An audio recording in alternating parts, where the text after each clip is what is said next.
Tactica for Descent, 2nd edition. That's what we're going to explore. And I wanted to push this up and explore it because certainly Descent in both its incarnations, it's a title, it's a system, Terranoth. I enjoy exploring it. And with Descent, 2nd edition, pulling in this idea, it looks and it appears like a dungeon crawl. You know, one of the things that I do, just to kind of pull back for a second, give it a little bit of a framework, this is the wargaming aspect of Fritz being pulled in and looking at that meta, looking at that DNA of a board game, this idea of building a checklist of tactics. Building a checklist of tactics, action points to keep in mind, whether you're playing the heroes or you're the overlord, that as you navigate the mission, as you navigate the structure, to be aware of, to try and in that moment build the narrative, play the game, have a good time, roll some dice, and ultimately win on whatever side that you are. So I'm going to go independent of mission. I also like to go independent of mission in these Tactica videos because, especially with Descent and dungeon crawlers, the mission, the narrative, the story is so much. I don't want to tell you how to win 1A or mission 2, 2A, 2B, because you need to discover that as a player, as an overlord. That's the mystique. That's the mystery. That's the role-playing aspect. But we can build that Tactica checklist so you can bring your absolute best against the overlord. Or if you're an overlord, this is your chance to utterly destroy the heroes, utterly destroy the players, and bragging rights are extreme. You know, some of these games, I'm not going to name names, but some of these games that we enjoy playing, that I enjoy playing, various titles, I can't lose. I can't afford to lose. I hear about it all week. I get texts. I get animated GIFs. I get little tweets to my Twitter account. Like, you know, I can't live that down. I got to deal with it all week and work to get revenge. So the Tactica is important. Now, visually, you put down Descent. It's Fantasy Flight. You got a million tiles, lots of monsters, tons of tokens, condition tokens, everything. It has the appearance as a dungeon crawler. And I feel at this point, Descent 2nd edition has enough of a maturity that to compare it to Descent 1st edition, I don't know how much value there is. Those of you listening to this, maybe you're a Descent enthusiast. Maybe, like myself, you have 1st edition, you still play it. There is a radical shift. I'm not going to focus so much on that shift because we're going to look at just Descent 2nd edition as it exists right now. You look at this for the first time, it looks like a dungeon crawler. Again, we've got the monsters, we've got the classes, we've got a little bit of a map, and there's a narrative, and there's a story, and there's dice. But essentially, it's a timer-based game. And the Tactica, as a player and an overlord, you need to address that. You need to have some sort of plan for how you're going to manage and mitigate the timer. So the first big change compared to other dungeon crawlers is the fact that the map is fully revealed. They're smaller type maps. They're a little bit more intimate. But you have all of the knowledge ahead of time in terms of starting monsters, in terms of the location of treasure or objective markers. Now, this is core. On a side note, some of the expansions put in hidden areas. There's the possibility where you search on a part of the map and it may open up a secret passage. Those aside, because they're expansions, generally the core experience is such that what you see is what you get. And think of it almost as a wargaming Tactica. This is your battlefield. This is what you see. And again, the starting monsters are placed. So you have tremendous starting knowledge in that going against the Overlord, you have the starting group of monsters. An example, again, no spoilers, putting down goblins. I'm going to fight some goblins. Going into the mission, you know that. But then as an Overlord, I'm going to look at my open groups. And open groups, this is what's exciting about Descent, where you have some limitations based on the terrain, based on the mission, but I can select, you know, do I want to take dragons? Do I want to take spiders? Do I want to take skeletons? And pull in other aspects. So while I don't know the open group necessarily in the beginning, because as an Overlord, you're setting up the mission, you're deciding, at the start of the game, everything's down, I'm going to have awareness. So at least, even if it's an open group that might give me a little bit of a hard time or a challenge based on the heroes that I've selected or the group that's playing, at least I know that knowledge. So with the map revealed, there is no exploration. It's not like other dungeon crawlers that You build as you go. You know what you have, and you know the mission objectives. Now, it's a timer-based game in that what you'll often see is that you have to make it off a certain part of the map, or you have to rescue objectives, or you have to obtain something, and ultimate victory depends on the overlord or the heroes accomplishing X number of objectives. This is the timer of the game in that you can't always go about killing and hobo murdering everything. I mean, that works in most games. That works in most dungeon crawlers. This is kind of what makes Descent unique, where it's a dungeon crawler, but not really. Going back to other dungeon crawlers, the formula, and I'm a dungeon crawler enthusiast, so I can say this. I have many titles that fit this, and I enjoy playing them. But this is what is kind of refreshing about Descent. You know, other dungeon crawlers, you kick down the door, you go in, Overlord is like, okay, pause, puts down some furniture, puts down 2 zombies, puts down a necromancer, and now, essentially, you know, you just got to clean out the room. You beat on the minions. Now, maybe there's a trap in there, maybe there's something hidden, but you just rinse and repeat exploring rooms, and there might be some other opportunities, there might be some random events that happen. That's a discovery-based. Descent with the map revealed, you need to identify as the player what group of monsters or what groups of monsters is mission specific, meaning they're going to grab stuff and run off the map, or they're going to look to move to a certain point and stay there, or they're going to look to accomplish something. And what group of monsters is kind of, they're potent, they're deadly, but what group of monsters is kind of an illusion, a delaying action. And you need to focus on the monsters that are critical to winning the mission and try to not, I won't say ignore, because a good overlord will make sure you can ignore the monsters, but being able to separate it into those two groups. Now, on the opposite side, because if I just try and kill everything on the table, well, depending on the number of players, because again, the monster groups scale up.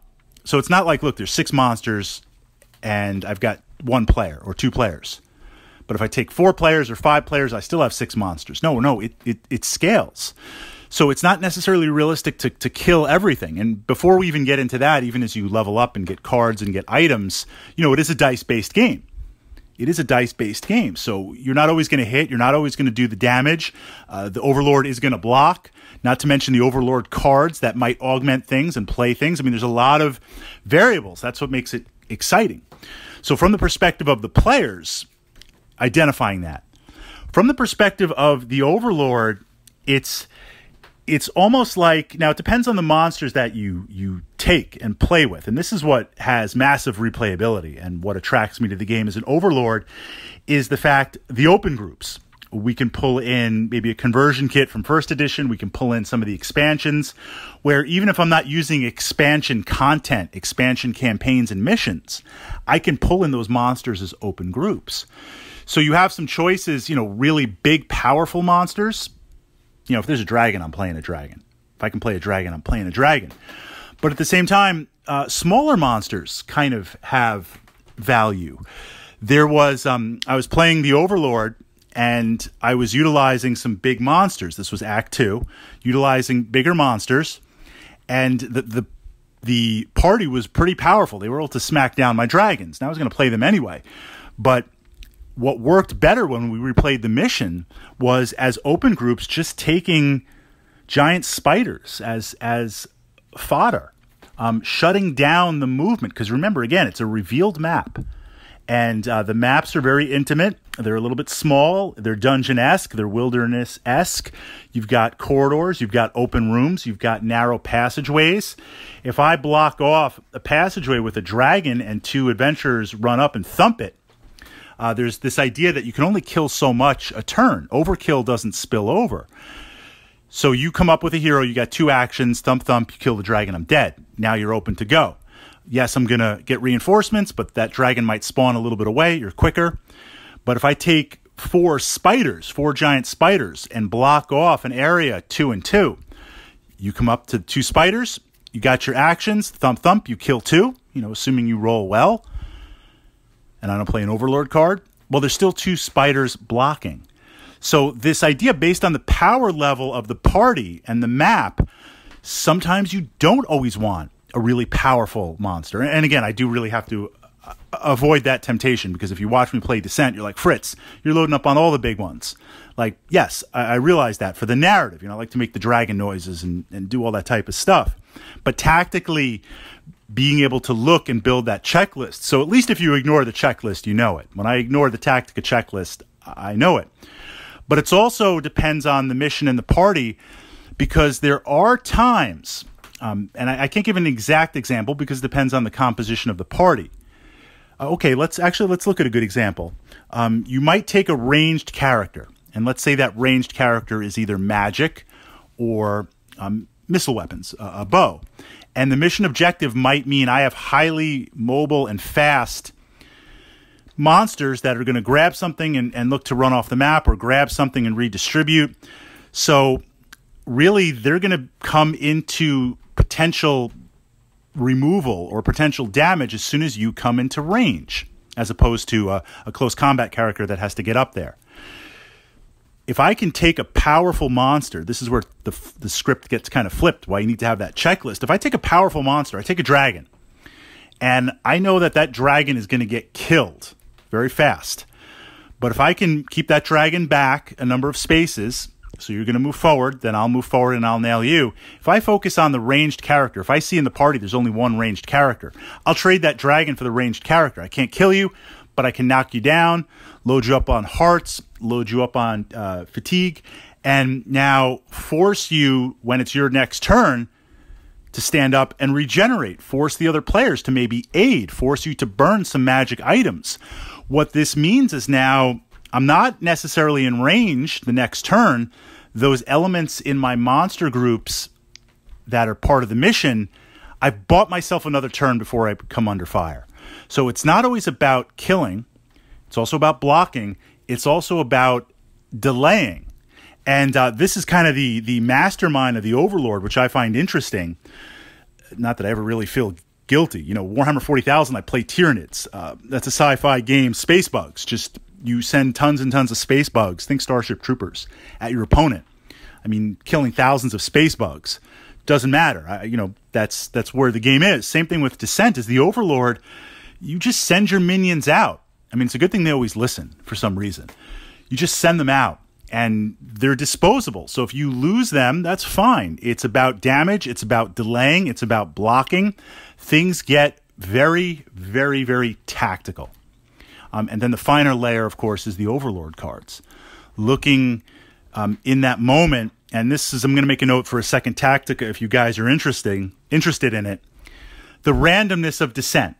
Now, we've got the dice. We got these custom dice. You need to control the random. As an Overlord, you control the random by essentially using Overlord cards, either the basic or later with expansions, to add surges, to activate surges, to grant rerolls, grant armor blocks. I mean, yeah, there's some fun stuff like traps and tripwires. But your cards are, and it's not a guarantee because you can hit the reroll, you can hit the surge and not get it. Can't play a same card twice from that perspective. You might have same effects, different names. But that's how you control that random.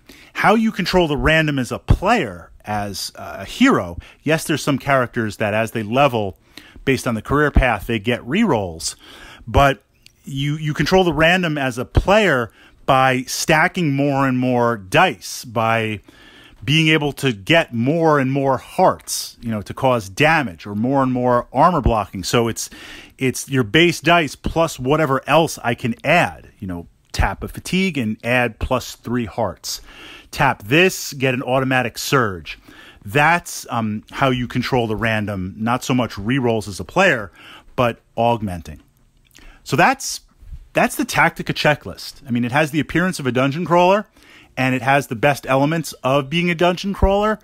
But I feel like if we move a Descent 2nd edition, like, I won't say like 50-50, 60-40, not the exact breakdown, but think of it as dungeon crawler board game / Tactica war game.